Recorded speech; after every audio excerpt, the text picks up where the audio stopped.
मेरा नाम केशव है, मैं कक्षा 12 का छात्र ऑफिस मैनेजमेंट का हूँ और मेरा जो है टॉपिक आगरा का विश्लेषण है। ये मैंने कार्य दिया है जो आपके आगे सबमिट करा। आगरा का विश्लेषण आपने ताजमहल पर बनाया है ना? ताजमहल किसने और क्यों बनाया? मैं ताजमहल शाहजहां ने बनवाया था और जो बेगम थी चौधरी जो वो मुमताज़ थी, उनके देहांत के बाद उनकी यादगार बन गई। और आगरा एक ऐतिहासिक शहर है।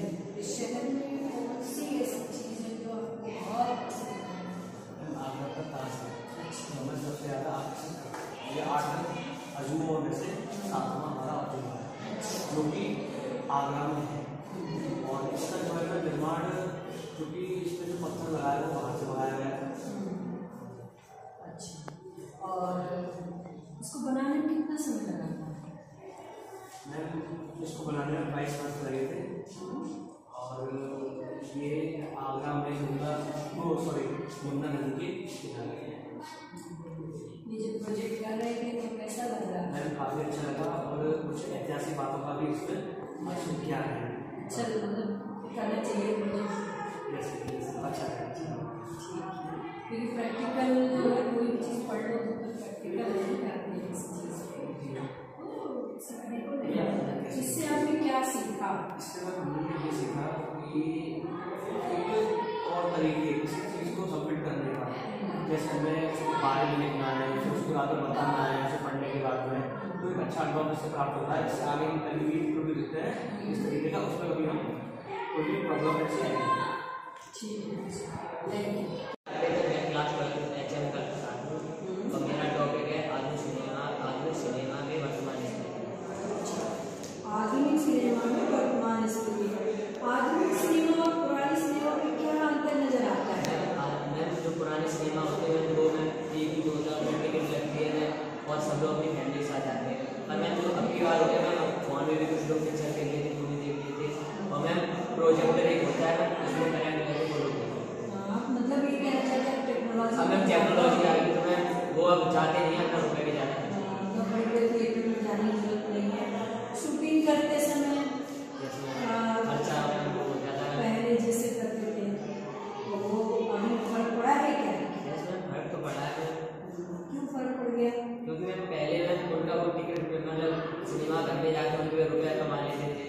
अब मैं वो इंटरनेट से पिक्चर डाउनलोड करके पूरी फैमिली के साथ देख लेते थे।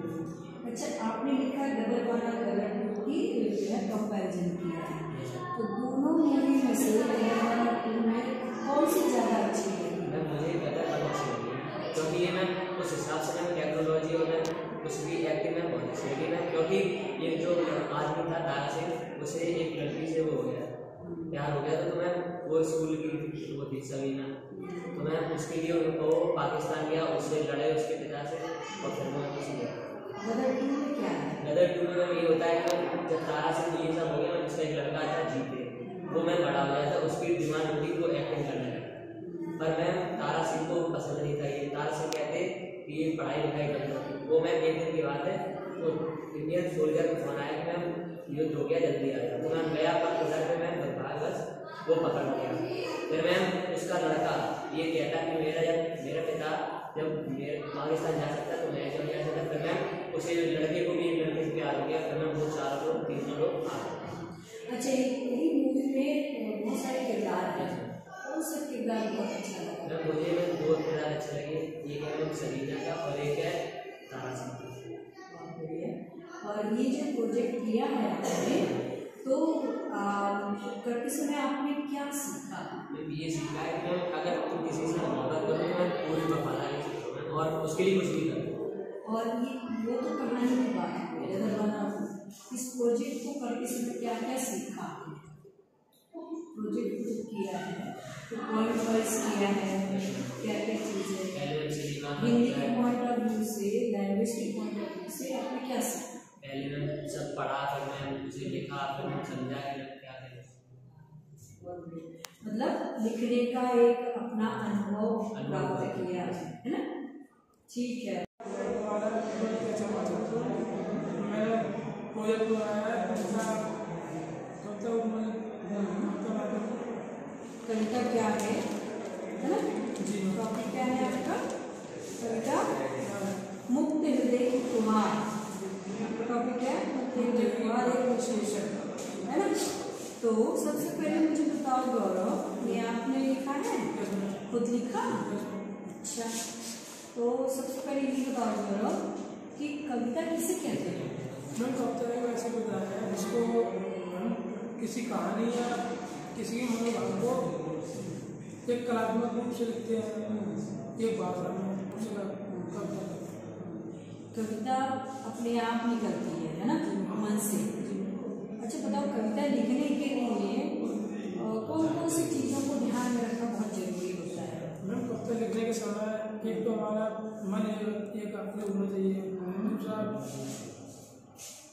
दूसरा हमारे पास क्या क्या होना चाहिए? शब्द का भंडार होना चाहिए और जो वातावरण शांत होना चाहिए, तो जिससे कहानी लिखने में। मान लो आपके अंदर भाव आ रहा है और आप जो है कविता लिखना चाहते हैं, तो भाव तो तुरंत आता है, तो चल जाता है, तो क्या करोगे कि जल्दी से कविता लिख लूँ मैं? पहले तो पेन उठाऊंगा, पेपर अपना कोई लाओ, कोई दिशा का दिमाग एकांत लिखना शुरू कर दो। और प्रोजेक्ट को बनाते समय आपको कैसा लगा और क्या अच्छा लगा इस प्रोजेक्ट को बनाते समय? जब मैं प्रोजेक्ट बनाया तो मुझे काफ़ी अच्छा लगा, कुछ अच्छी अच्छी बातें भी याद आई, कविताओं को पढ़ने का मौका मिला है ना? हाँ, काफ़ी मतलब इससे कविता लेखन की सीख मिली? बहुत मिली? मेरा नाम अंकित कुमार है, मैं क्लास 12 एचएफ का छात्र हूँ और मैंने ऊषा कविता के टॉपिक लिया है, जो मैं उसके बारे में प्रोजेक्ट बनाया। अच्छा, ऊषा कविता है आपका। पूरा टॉपिक क्या नाम क्या है? हिंदी साहित्य में ऊषा संबंधित कविताओं का संकलन, शमशेर बहादुर की ऊषा से तुलनात्मक करते हैं, है ना? अच्छा, तो आपने ऊषा शब्द का जो प्रोजेक्ट लिखा, ऊषा का पर्यायवाची जानते हैं? जी मैम, क्या ऊषा के पर्यायवाची शुभ्रा और ब्रह्म मुहूर्त है। अच्छा ठीक है, प्रातः काल। इस कविता में जो ऊषा काल का वर्णन किया गया है, सूर्योदय से पहले किया गया है या सूर्योदय के बाद किया गया है? मैम सूर्योदय से पहले किया गया है, सूर्योदय होता है उससे पहले की जो लालिमा होती है उसका वर्णन किया गया है। लालिमा होती है उससे वर्णन, सिर्फ लालिमा होती है या और भी आसमान में कुछ और भी आसमान में जो ब्लू कलर का दिखता है उसके साथ लालिमा, उसकी सूर्य की लालिमा दिखती है और जो बादल होते हैं उसके बना दिखाई देता है। कवि ने इसको कल्पना किन चीजों से किया है? मैम उसकी कल्पना एक कविता से की है जो बीती भोरी वक्त रात की है। और मैम इसकी तुलना अच्छा, शमशेर बहादुर से शंख, चूल्हे की राख, इन सब से भी तुलना की है ना? बादल की जो बादल की। अच्छा, आपने लिखा है बावरा अहेरी कविता, है ना? भोर का बावरा अहेरी पहले बिछाता है मतलब सुबह की। ये कविता और उस कविता में क्या अंतर नजर आता है? चलिए छोड़िए, इसमें बताइए कि इस प्रोजेक्ट को करते समय आपको क्या सीख मिली? मैम इसका सीख ये मिली है कि हमको मन शांत रहना चाहिए और इसमें प्रकृति का नहीं, ये भाषा की दृष्टि से क्या सीखा आपने? हिंदी भाषा की दृष्टि से? हिंदी भाषा की दृष्टि से ये सीखा कि इसमें हम एक विषय के ऊपर किस तरह से हम सिस्टमैटिक रूप से लिख सकते हैं, चीज़ों पर वर्णन कर सकते हैं, है ना? तो वर्णनात्मक स्किल हमारी डेवलप हुई, ठीक है? हाँ, अभिनव कुमार सिंह, मेरा टॉपिक है सुपर 30 विश्लेषण। अच्छा अभिनव, ये बताओ कि सुपर 30 जब आपने किया, ये फीचर लेखन था, है ना? फीचर लेखन किसे कहते हैं? फीचर लेखन में किसी चीज़ को जैसे कि व्यक्ति और घटना, उसकी घटनाओं में और कोई भी इसको एक शिक्षा पर बनाते हैं। प्लस क्या करते हैं इसमें मनोरंजन का भी उपयोग करते हैं, ध्यान रखते हैं। कल्पना। हाँ, सुपर 30 की जो कहानी है वो किस तरह की कहानी है? मैं सुपर 30 जो गरीब बच्चों को 30 गरीब बच्चे होते हैं उनको मैं जो आज उनका रोल निभाया ऋतिक रोशन आनंद कुमार का, मैं वो 30 बच्चों को देते गरीब बच्चों को और खुद ही पढ़ाते हैं, उन्हीं को रखते हैं, मैं वही खाना खिलाते हैं, सारा जो है व्यवस्था वही करते हैं। हाँ, ठीक है। और सुपर 30 फिल्म में कौन सी बात आपको बहुत अच्छी लगी? सबसे अच्छी बात ये थी कि वो जो आनंद कुमार थे ना वो गरीब बच्चों को पढ़ा रहे थे, और एक टीचर के लिए ये बहुत बड़ी बात है, गरिमा की बात। और मैं खुद ही पढ़ा रहे थे, मैं रख भी रहे थे अपने पैसों से, और गरीब भी थे मैं वो। अच्छा, इस प्रोजेक्ट को करते समय आपको क्या सीख मिली? मैं ये सीख मिली कि गरीब बच्चों की जैसे कोई भी वो तो पिक्चर की बात हो गई, हिंदी भाषा की दृष्टि से इस प्रोजेक्ट को जब आप कर रहे हैं तो क्या क्या सीखा आपने? आप जब विश्लेषण किए हैं क्या क्या पॉइंट्स आपने सबमिट किया और क्या सीखा? क्या आपने कभी ऐसा तुलनात्मक अध्ययन किया था इसके पहले? मैम किया था, और मैम इससे ये सीख मिलती है कि मैम गरीबी ना बहुत दिक्कत देती है मैम। वो आपको सीख मिली सुपर 30 मूवी से, है ना? लेकिन जब आपने ये लिखा, फीचर लिखा है ना, उसके बाद फिर आपने विषय वस्तु सामग्री क्या कुछ सीखने को मिला? क्या मिला? कि मैं गरीब बच्चों में कोई भी व्यक्ति हो मैं उसकी मदद करनी चाहिए, कैसी भी मदद हो। मैं फीचर लेकर मैं फीचर लेकर मैं व्यक्तिगत फीचर, विज्ञान फीचर, और मैं मतलब एक फीचर लेखन की परिभाषा और पढ़ ली, सीख लिया आपने। दूसरा आपने सुपर 30 एक मूवी के अंदर क्या क्या चीजें हैं उसका विश्लेषण करना सीख लिया, है ना?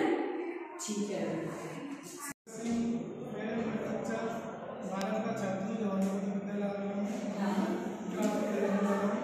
ठीक है पंकज, आपने जो लिखा है इसका टॉपिक क्या है? इसका टॉपिक मैडम इंटरनेट की सकारात्मक और नकारात्मक। अच्छा, इंटरनेट क्या होता है? इंटरनेट हम आसान शब्दों में कहते हैं ऐसा जाल जो दुनिया को एक दूसरे लोगों को कनेक्ट करता है और कंप्यूटरों को आपस में जोड़ करता है। अच्छा, तो अब इंटरनेट का जो प्रथम उपयोग कब और कहाँ हुआ था? इंटरनेट का प्रथम उपयोग अमेरिका में हुआ था और ये 1969 में हुआ था। अच्छा, 1969। अच्छा, इंटरनेट के फायदे और नुकसान क्या कहें? बहुत छोटे से इसमें बताओ। इंटरनेट में फायदे भी और नुकसान भी है। जैसे कि फायदे के तौर पर मैम इसमें ऑनलाइन स्टडी कर सकते हैं मैम, तो मैम हम अपनी कम्युनिकेशन स्किल बढ़ा सकते हैं। नुकसान क्या क्या हो जाता है? नुकसान मैम जिससे बच्चों की मैम हेल्थ पर असर पड़ता है, बच्चे मैम गलत आदत का शिकार हो जाते हैं, गलत सर्चिंग भी कर सकते हैं, गलत चीज़ों की जानकारी भी असर पड़ता है, कैंसर की बीमारी भी हो सकती है। अच्छा, इंटरनेट के जनक कौन थे? इंटरनेट के जनक मैम सेल्फ है मैम। बहुत बढ़िया। अच्छा, ये जो प्रोजेक्ट कर रहे थे हिंदी परियोजना कार्य, तो आपको कैसा लगा ये? इस प्रोजेक्ट को करने में मुझे मैम बहुत आनंद आया। इसको करने में मुझे नई जानकारी प्राप्त हुई जो इंटरनेट के बारे में मुझे नहीं पता था। मतलब हिंदी प्रोजेक्ट मिला आपको तो आपने इंटरनेट के बारे में विस्तृत जानकारी प्राप्त की, तो आपके ज्ञान में वृद्धि हुई। बहुत अच्छा। मेरा टॉपिक का नाम है हिंदी साहित्य में मौसम की भूमिका। अच्छा, तो रस की परिभाषा बताओ।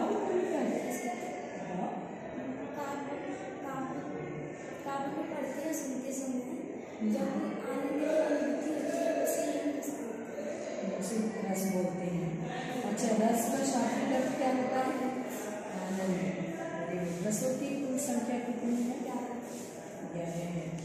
इनमें से कौन सा रस सबसे अच्छा लगा आपको लिखते समय? हास्य रस। क्यों? उसमें हंसी का वर्णन किया। अच्छा, तो हास्य रस की कोई कविता याद है? नहीं याद है। और इसके अलावा हास्यरस के अलावा रौद्रस, या तो एकदम हंसना है या तो फिर एकदम गुस्सा करना है। अच्छा, तो रौद्रस में कुछ कविता याद है जो लिखा आपने? नहीं। रस को सबसे पहले किसने परिभाषित किया? रस शब्द की व्युत्पत्ति कहाँ से हुई? रस प्लस अच्छा, मतलब रस। अच्छा, मान लो कविता लिखना है आपको श्रृंगार रस के, है ना? तो श्रृंगार के कितने भेद होते हैं? श्रृंगार रस के पढ़ा है, लिखा होगा, बना इसका स्पेलिंग क्या होता है? क्या होता है? प्रेम है।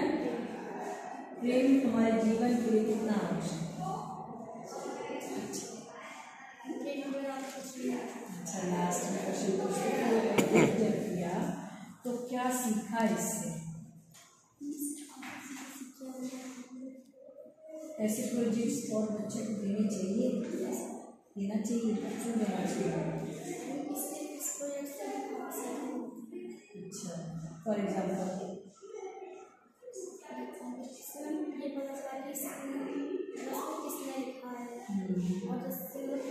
किसी एक विषय पर हम विस्तृत जानकारी प्राप्त कर सकते। ठीक है, थैंक यू।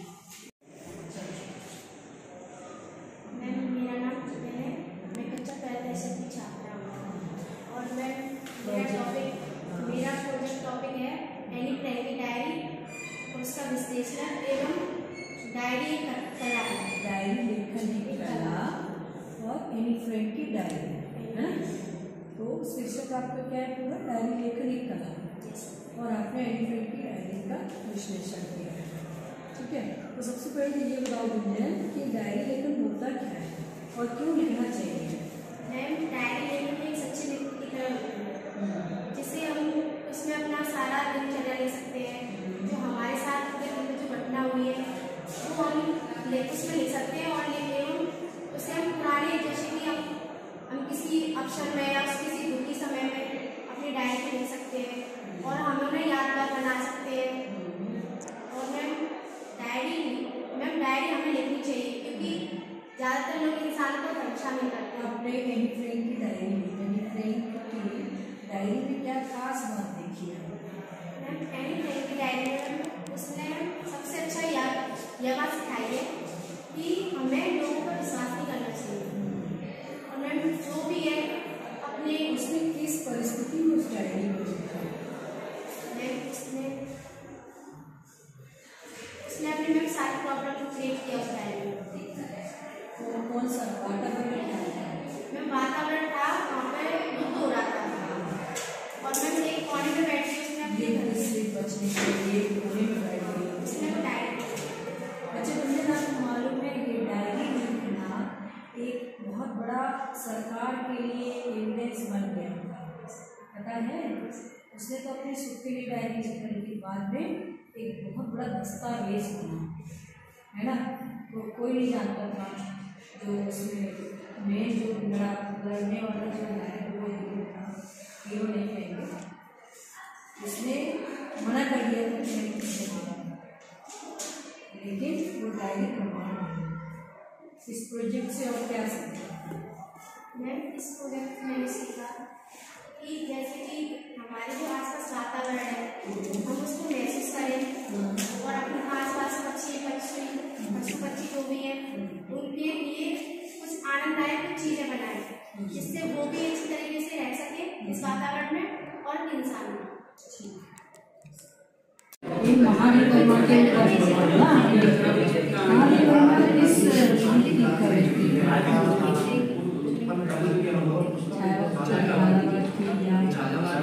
छाया कहानी याद है?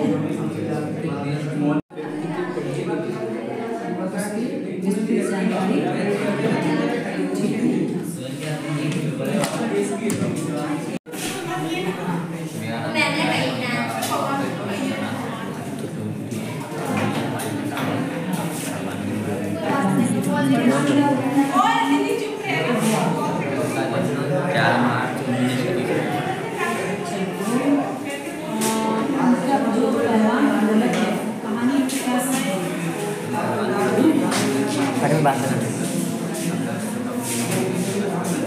भांजा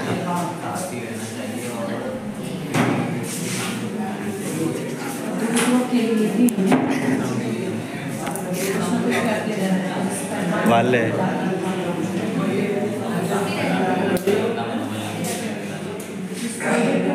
क्या सीखा?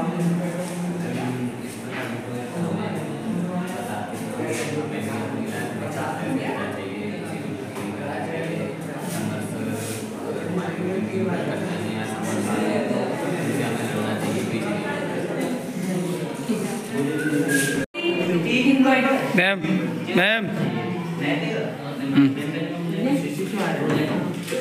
वीडियो ऑन करके सर बताना पड़ेगा कम ऐसे कर मेरा नाम इधर मेरी तरफ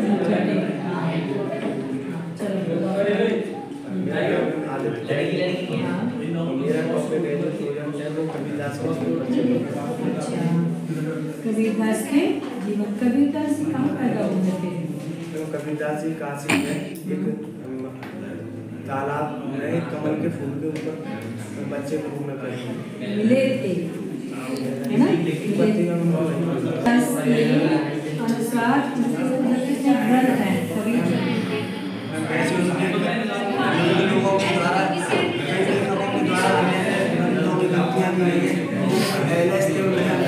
आठ ग्रंथ हैं। कौन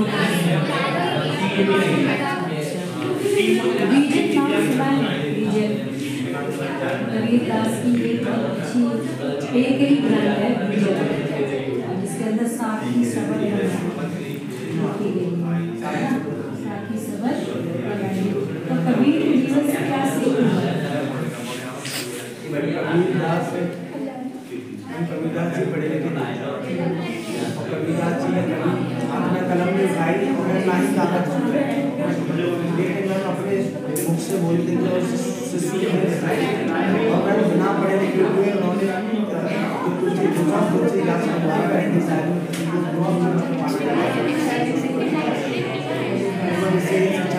पढ़ा लिखा जरूरी नहीं है अगर तुम्हें ज्ञान हमारा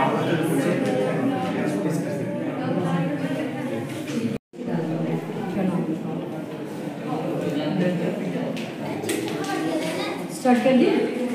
मेरा नाम मेरा टॉपिक है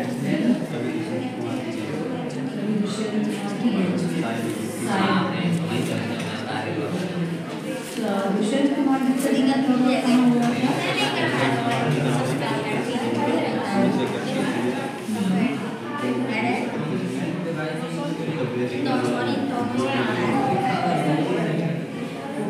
दुष्यंत कुमार का जो प्रसिद्ध रचनाएं हैं उनके नाम याद हैं?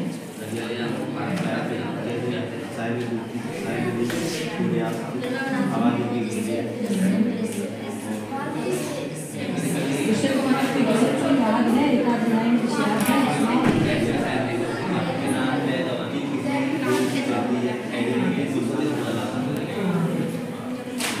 एक जंगल में रास्ता भूला तो किसी रेल से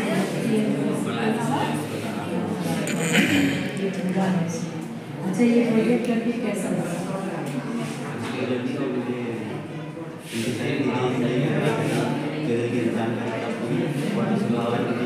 जीवन के बारे में जानकारी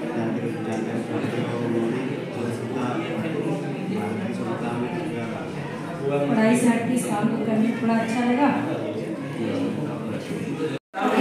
कर दे नाम बता दो जीवन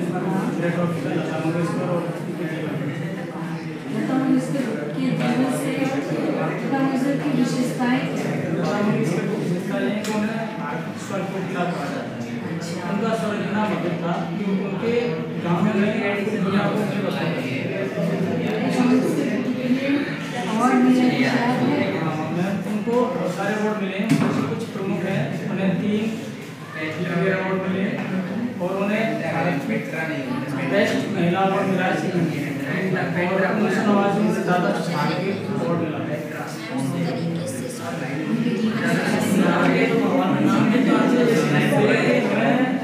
संघर्ष को शुरू से प्राथमिकता देनी चाहिए और राजनीति करने से हमारी सारी समस्याएं लोगों तक तो ये प्रोजेक्ट करके कैसा लगा? प्रोजेक्ट करके अच्छा लगा। ऐसे महापुरुषों के बारे में हमें जानना चाहिए और उनके जीवन को सीखना चाहिए ताकि अपने को और जो हमारे साथ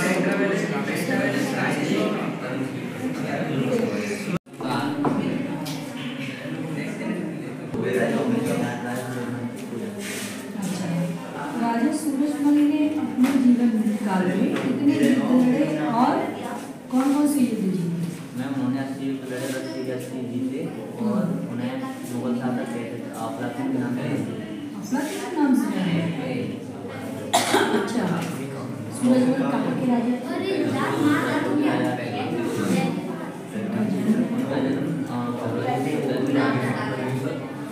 महाराष्ट्र में कैसे करना चाहिए जान